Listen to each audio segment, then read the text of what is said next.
વધુ સમાચારમાં વાત કરીએ તો મહત્વના સમાચાર આણંદથી સામે આવ્યા છે। આણંદ જિલ્લાના બોરસદ તાલુકામાં 3 નરાધમોએ યુવતી પર દુષ્કર્મ આચર્યું છે।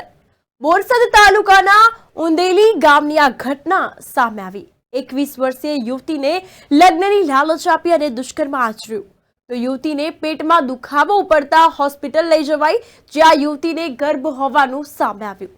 તો આ દરમિયાન વાત કરીએ તો ત્રણેય આરોપીઓએ યુવતીને ઓળખ છતી કરવાની અને જાનથી મારી નાખવાની ધમકી પણ આપી દુષ્કર્મ આચર્યું હતું। વિરસદ પોલીસે ત્રણેય આરોપી વિરુદ્ધ ગુનો નોંધી આ અંગે કાર્યવાહી હાથ ધરી હતી। અર્જુન સના ઠાકોર, અનિલ છગન ઠાકોર અને ઉમેશ ઉર્ફે ભૈલુ પટેલે અવારનવાર દુષ્કર્મ આચર્યું હોવાનું સામે આવ્યું છે। તો વિરસદ પોલીસે ત્રણેય આરોપીની અટકાયત કરી છે। આ અંગે વધુ તપાસ અને કાયદેસરની કાર્યવાહી શરૂ કરી।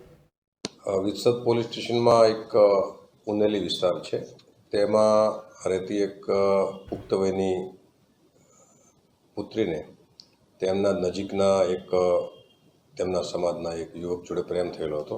ગત વર્ષે તેઓ સંપર્કમાં આવ્યા પછી અર્જુન નામના આ પ્રેમીએ તેની સાથે એની ઈચ્છા વિરુદ્ધ શરીર સંબંધ બાંધેલો, જેની જાણ અર્જુનના બીજા 2 મિત્રોને ખબર પડેલી અને તેમણે આ ફરિયાદી બેન જે છે એમને બ્લેકમેલ કરી તેમની સાથે ગત વર્ષે એપ્રિલથી જૂન વચ્ચે 2 વખત શરીર સંબંધ તેની ઈચ્છા વિરુદ્ધ બાંધેલો એ અંગેની ફરિયાદ દાખલ કરેલી છે। ત્રણેય આરોપીઓ વિરુદ્ધ વિરસદ પોલીસ સ્ટેશનમાં ગુનો દાખલ થયેલો છે। ત્રણેય આરોપીઓના DNA સેમ્પલ લઈ અને તેમને આજના દિવસ સુધી રિમાન્ડ ઉપર રાખેલા છે અને સાયન્ટિફિક એંગલથી તપાસ હાલમાં ચાલુ છે।